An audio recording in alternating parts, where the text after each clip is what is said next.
حضور نے فرمایا تھا تکون النبوۃ فیکم ما شاء اللہ تکون، اے مسلمانوں نبوت تمہارے مابین موجود رہے گی جب تک اللہ چاہے گا کہ موجود رہے، یعنی میں موجود رہوں گا تمہارے مابین جب تک اللہ چاہے گا۔ ثم یرفع اللہ اذا شاء یرفع، پھر اللہ اٹھا لے گا نبوت کو، یعنی مجھے، میرا انتقال ہو جائے گا جب اللہ چاہے گا۔ ثم تکون خلافۃ علی منہاج النبوہ، پھر خلافت علی منہاج النبوت کا دور آئے گا۔ فتکون ما شاء اللہ تکون، وہ بھی رہے گا جب تک کہ اللہ چاہے گا کہ رہے۔ ثم یرفع اللہ اذا شاء یرفع، پھر اللہ اسے بھی اٹھا لے گا جب اللہ چاہے گا۔ ثم تکون ملکا عاضا، پھر کاٹ کھانے والی ملوکیت کا دور آئے گا۔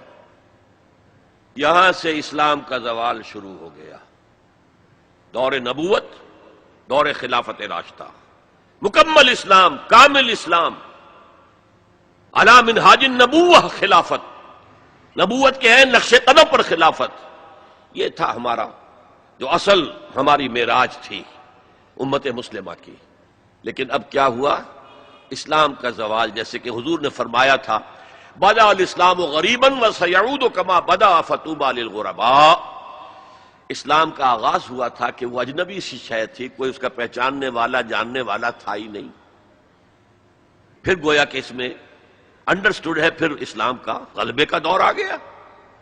لیکن ان قریب اسلام پھر غریب ہو جائے گا، سیعود، ان قریب لوٹ جائے گا اسلام حالت غربت میں۔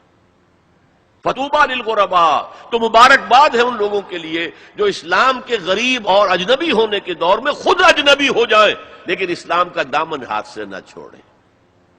لوگ کہیں یہ دقیانوسی ہیں، یہ ملاٹے ہیں، یہ فلاں ہیں، یہ فلاں ہیں، رجعت پسند ہیں، فینیٹکس ہیں، جو بھی کہیں سنیں، لیکن یہ ہے کہ اسلام کے دامن سے چمٹے رہیں۔ فطوبی للغرباء، تو اسلام کا تو میں پہلے بھی بتا چکا، اب دوبارہ نوٹ کر لیجئے، خلافت راشدہ کے اختتام سے زوال شروع ہوا اور وہ جاری رہا درجہ بدرجہ۔